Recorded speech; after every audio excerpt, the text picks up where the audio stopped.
Capítulo 14. O Senhor Deus disse a Moisés: diga aos israelitas que voltem e acampem em frente de Pi-Hairote, entre Migdol e o Mar Vermelho, perto de Baal-Zefon. Assim o rei do Egito vai pensar que os israelitas estão andando sem rumo, perdidos no deserto. Eu farei com que o rei continue teimoso e persiga vocês. Então eu derrotarei o rei e o seu exército, mostrando assim o meu poder. E os egípcios ficarão sabendo que eu sou Deus, o Senhor. E os israelitas obedeceram. Quando contaram ao rei do Egito que os israelitas tinham fugido, ele e os seus funcionários mudaram de ideia e disseram: veja só o que fizemos. Deixamos que os nossos escravos, os israelitas, fugissem de nós. Então o rei mandou preparar o seu carro de guerra e o seu exército.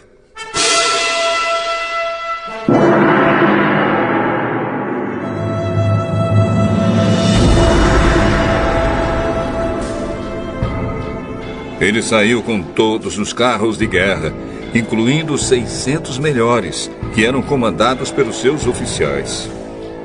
O Senhor fez com que Faraó, rei do Egito, continuasse teimando, e ele foi atrás dos israelitas, que estavam saindo de maneira vitoriosa. Os egípcios, com todos os seus cavalos, carros de guerra e cavaleiros, saíram atrás dos israelitas e os alcançaram onde eles estavam acampados, na beira do Mar Vermelho, perto de Pi-Hairote e de Baal-Zefon.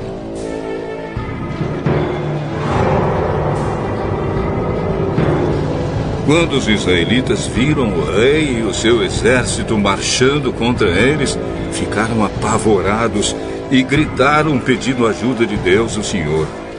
E disseram a Moisés: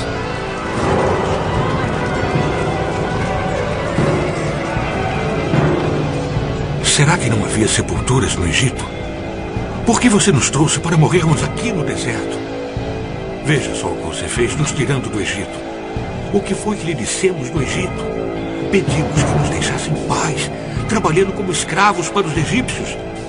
Pois é melhor ser escravo dos egípcios do que morrer aqui no deserto. Porém Moisés respondeu: não tenham medo, fiquem firmes. E vocês verão que o Senhor vai salvá-los hoje. Nunca mais vocês vão ver esses egípcios. Vocês não terão de fazer nada. O Senhor lutará por vocês. O Senhor disse a Moisés: por que você está me pedindo ajuda? Diga ao povo que marche. Levante o bastão e o estenda sobre o mar. A água se dividirá e os israelitas poderão passar em terra seca, pelo meio do mar. Eu farei com que os egípcios fiquem ainda mais teimosos, e eles entrarão no mar atrás dos israelitas. E eu ficarei famoso quando derrotar o rei do Egito, todo o seu exército, os seus carros de guerra e os seus cavaleiros. Quando eu derrotar os egípcios, eles saberão que eu sou Deus, o Senhor. Então o anjo de Deus, que ia na frente dos israelitas, mudou de lugar e passou para trás. Também a coluna de nuvem saiu da frente deles e foi para trás, ficando entre os egípcios e os israelitas. A nuvem era escura para os egípcios, porém iluminava o povo de Israel. Assim, durante a noite inteira, o exército egípcio não conseguiu chegar perto dos israelitas. Moisés estendeu a mão sobre o mar.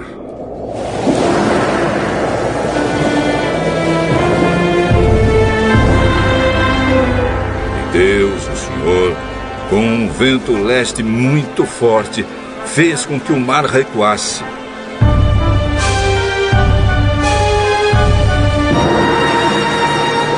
O vento soprou a noite inteira e fez o mar virar terra seca. As águas foram divididas e os israelitas passaram pelo mar em terra seca, com muralhas de água nos dois lados.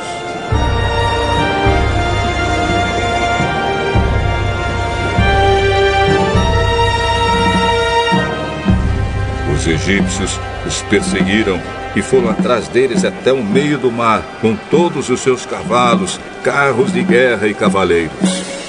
Logo antes de amanhecer, da coluna de fogo e de nuvem, o Senhor olhou para o exército dos egípcios e fez com que eles ficassem apavorados. Os carros de guerra andavam com grande dificuldade, pois Deus fez com que as rodas ficassem atoladas. Então os egípcios disseram: Gente, vamos fugir dos israelitas. O Senhor está lutando a favor deles e contra nós. Então o Senhor Deus disse a Moisés: Estenda a mão sobre o mar, para que as águas voltem e cubram os egípcios, os seus carros de guerra e os seus cavaleiros.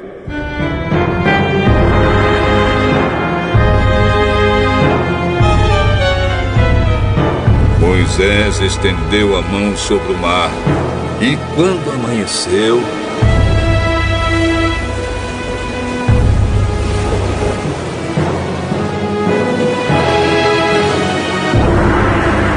o mar voltou. Os egípcios tentaram escapar das águas, porém o Senhor os jogou dentro do mar. As águas voltaram e cobriram os carros de guerra, os cavaleiros e todo o exército egípcio que havia perseguido os israelitas no mar. E não sobrou nenhum egípcio com vida. Mas os israelitas atravessaram o mar em terra seca, com muralhas de água nos dois lados.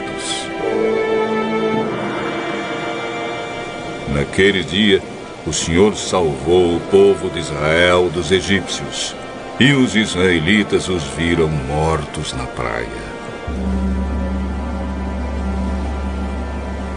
Quando viram o poder com que o Senhor havia derrotado os egípcios, os israelitas o temeram e creram em Deus, o Senhor, e no seu servo Moisés.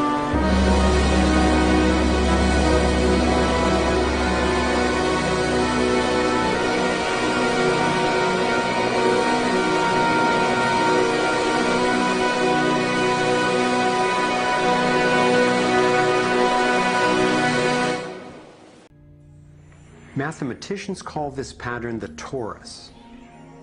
The energy in a torus flows in through one end, circulates around the center, and exits out the other side. It's balanced, self-regulating, and always whole. I was first officially introduced to the torus by scientist and inventor Arthur Young.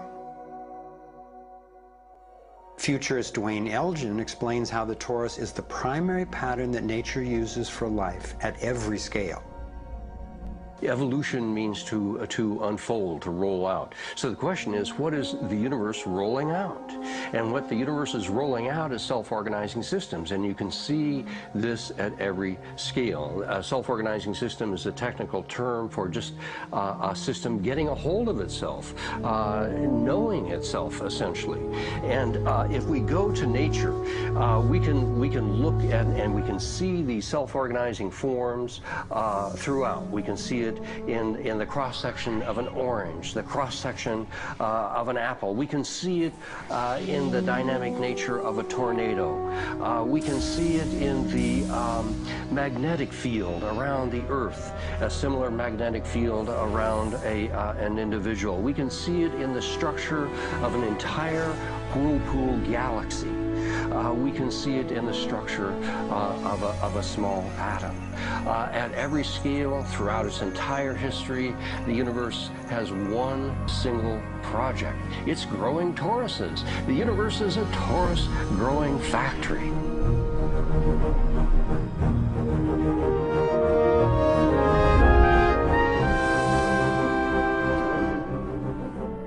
These toroidal dynamics are visible at various scales.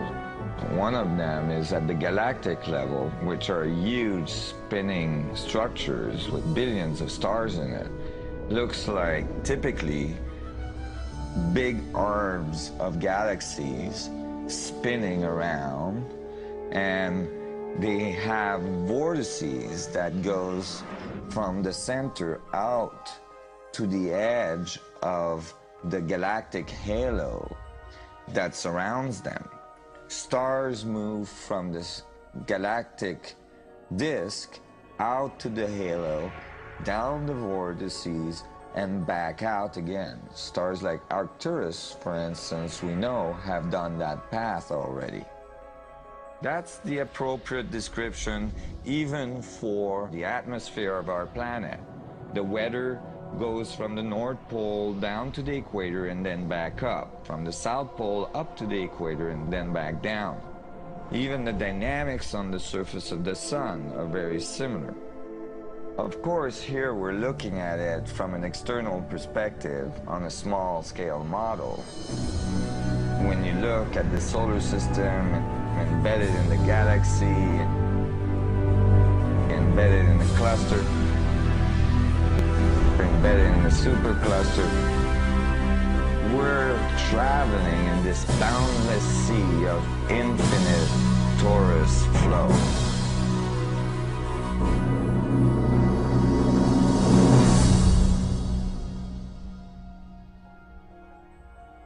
The torus is like the breath of the universe. It's the form that the flow of energy takes at every scale of existence. But there's also an underlying structure in how the flow fits together, sort of like a skeleton.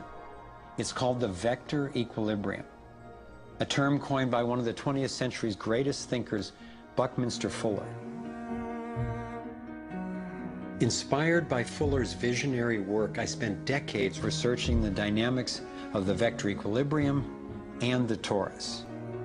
I became so excited by the potential of the toroidal energy form that in 1997 I co-founded a multidisciplinary think tank called the Sequoia Symposium to study the pattern and explore its applications. Our collected research convinced me that the torus and the vector equilibrium are primary patterns, fundamental to the creation of the universe at all scales. At the Sequoia Symposium gatherings, I learned of inventors who claimed they were using the torus dynamic as the basis for devices that generated energy without combustion. This revolutionary development, accessing what's sometimes called zero point or radiant or free energy, is now being called most simply new energy technology. Given that so much of the suffering in our world is the result of lack of access to energy, I realized that free, unlimited, clean energy would be one of the greatest breakthroughs in history. It could not just improve, but actually transform the quality of life on this planet. So I began to wonder who else knew about this pattern or about this powerful potential energy source. Some of the scientists at the symposium showed me how the torus has been encoded by different cultures for millennia. Apparently, ancient cultures had embedded this code in the most enduring forms then possible, in stories, in icons, in alphabets, and buildings. Here we are at one of the world's oldest sacred sites, the Osirian Temple at Abydos, Egypt. Very little writing is found in the Osirian Temple. However, there is one very significant piece of information in that temple. It is a very faint but clear and precise drawing. It's not etched into the rock, it's not carved, it's burnt into the atomic structure of the rock in some extraordinary way. Nassim has decoded the Osirian symbol in 3 dimensions. Since our world is not two-dimensional, it makes sense that codes relaying information about our world also wouldn't be limited to flat designs. His 3-dimensional version of the Osirian symbol starts with the vector equilibrium, a perfectly balanced force field with 12 equal energy lines radiating out. They stabilize its center like the 12 spokes of a wheel.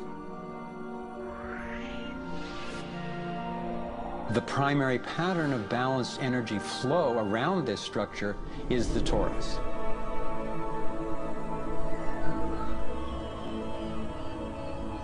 Here we expand to the next larger scale with a total of 64 pyramids called tetrahedra.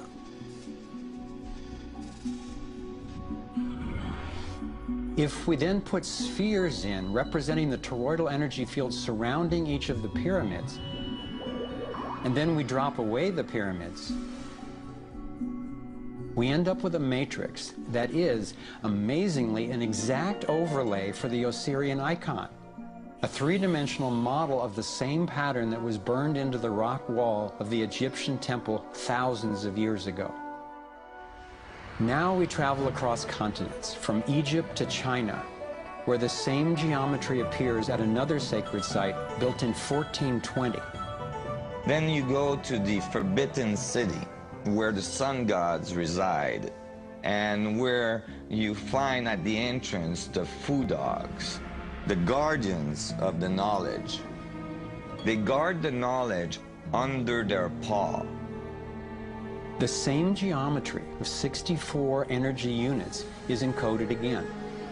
I started wondering, is it just a coincidence that the exact same design appears in significant places on 2 different continents?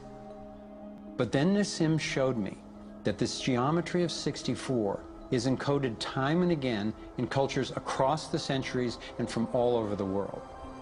The Hebrew Kabbalistic tree of life creates the same structure we just saw, with the vector equilibrium again embedded at every level. The ancient Chinese system of wisdom called the I Ching is based on 64 hexagrams, symbols with 6 lines in a set, some continuous, some broken. These can be put together as the 6 edges of a tetrahedron, and together would form the 64 tetrahedron crystal.